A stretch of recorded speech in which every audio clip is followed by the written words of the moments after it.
Rousseau está muito preocupado com a felicidade humana, mas com a felicidade humana a ser realizada e conquistada aqui, nas condições concretas, ao contrário do pensamento metafísico tradicional, que tendia a deslocar esta felicidade para um momento posterior à própria existência histórica dos homens.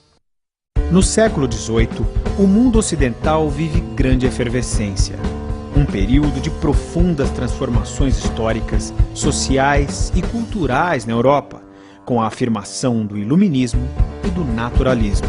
Conforme o pensamento dominante na época, Rousseau reconhece o papel prioritário que a razão natural tem na busca de esclarecer o sentido da existência humana.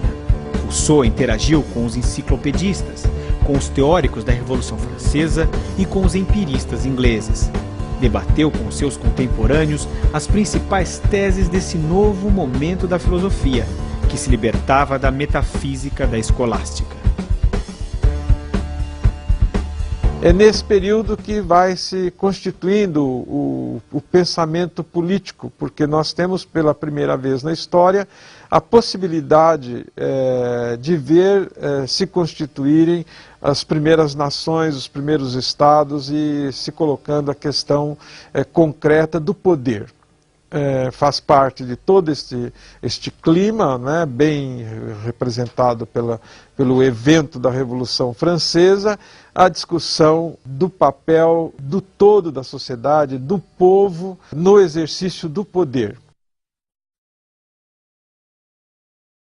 Que foi a época que ele viveu. E ele conheceu duas pessoas que estavam fazendo a nova enciclopédia, ele interessou pela filosofia. Então, assim, vocês tiveram uma aula aqui com acho que o professor Marcos também, os meninos aqui do PIBID, né, a Maria de Fátima e o Antônio, eles falaram um pouco sobre Thomas Hobbes para vocês.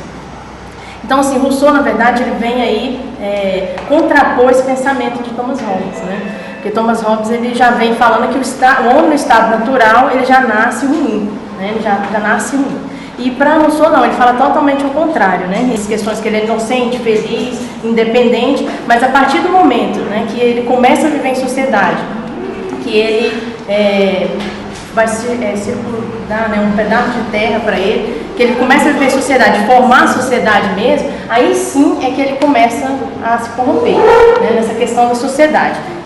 Ele diz isso, né? E tanto é que ele até coloca uma questão, né? Que o homem nasce livre, mas as leis impostas pela sociedade o condenam a uma vida acorrentada. Né? Aí fica uma questão, né? Que também ele coloca, que como preservar a liberdade natural do homem e ao mesmo tempo garantir a segurança, o bem-estar da vida em sociedade. Então, o homem, naturalmente, é bom, sendo a sociedade, né, uma instituição regida aí pela política, ela vai ser culpada, então, por degenerar esse homem. É somente aquilo que é preciso, né? O que ele tem precisão, o que o corpo dele sente necessidade. Então, o desejo dele é aquilo que o rodeia, é aquilo que está em volta dele. Ele tem os seus desejos ali através da natureza, pelo que a natureza impõe para ele. Então, assim, a gente queria escutar um pouco de vocês, assim, vivendo hoje, seria capaz de viver hoje em estado de natureza? Então, o homem pensando dessa forma, como a maioria dos homens pensa, e geralmente eles sempre estão lá em cima, eles comandam, eles que mandam. Então, se é a decisão deles, vai ser a decisão deles, e não a nossa decisão, não a nossa liberdade. E é assim mesmo na nossa natureza. Aí vai ser da natureza que eles estão criando. Então, ele era assinado quando a pessoa saía do estado de natureza, quando ele passava a ser corrompido, né, pela sociedade. Então, ele passava assim, quando assinava o contrato social, ele fazia ali suas leis, então o homem passava a ser autossuficiente. Porque ele fala exatamente isso. A educação na época, ele era o quê? Era uma educação que corrompia mesmo as pessoas. Então, a proposta dele era justamente ao contrário, era uma educação que dava mais autonomia, né, para o aluno.